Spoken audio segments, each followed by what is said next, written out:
स्वागतम पिला माने। आज आमे जोग प्रक्रिया शिखिबा। जोग प्रक्रिया शिखिबा आगरु गोटे गप शुणिबा। थरे मुना मेला देखिबाकू जाउथिला। मेला रे सांग मानक सह खर्च पाई बापा को किछि टंका मागिला। ताकू बापा 5 टंका देले। पुणी से माँ को किछि टंका मागिला। माँ ताकू 5 टंका देले। अच्छा तेबे चिंता कर, मुना केते टंका नहीं मेला को गला। हौ तेबे मु उत्तर कहूची। मुना को बापा देले 5 टंका ओ माँ देले 5 टंका। हेले दुहिंक टंका मिसी केते हैला? 5 मिसाण 5 समान 10। बुझिला तो पिला माने? आमे दुहिंकर टंका जेउ मिसेइले ताकू ही जोग प्रक्रिया कहंती। ताहेले एबे मु सेही भली किछि प्रश्न आलोचना करूछि। तुमे माने मन देई सुन ओ बुझिबाकू चेष्टा कर। प्रथम प्रश्न, मने कर तुम पाखरे 2टी चॉकलेट अछि ओ तुम भाई तुमको 3टी चॉकलेट देले।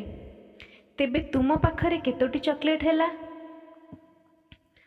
तुम पाखरे थिला 2टी ओ तुम भाई देले 3टी। तेबे उत्तर कौन हबो? 2 मिसाण 3 समान 5, 5टी चॉकलेट। अच्छा तेबे द्वितीय प्रश्नटी देखिबा। गोटे पिजुली गछरे 4टी शुआ बसिथिले। किछि समय परे आउ 3टी शुआ आसी बसिले। तेबे सेही गछरे समुदाय केतोटी शुआ बसिले? उत्तर, आगरू बसिथिले 4टी शुआ ओ परे आसी बसिले 3टी। तेबे 4 मिसाण 3 समान 7, 7टी शुआ बसिले। एही भली आउ किछि जोग शिखिबा।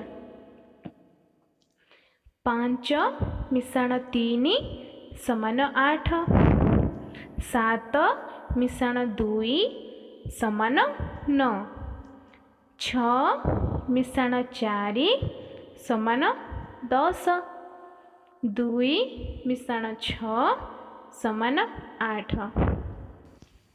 आशा करुछि तुमे समस्ते भल भावे बुझिथिबो। एही भली तुमे माने मध्य निज मनरू किछि संख्या बाछि घरे अभ्यास कर। शेष पर्यंत देखिथिबारु ओ मन देई सुनिथिबारु धन्यवाद।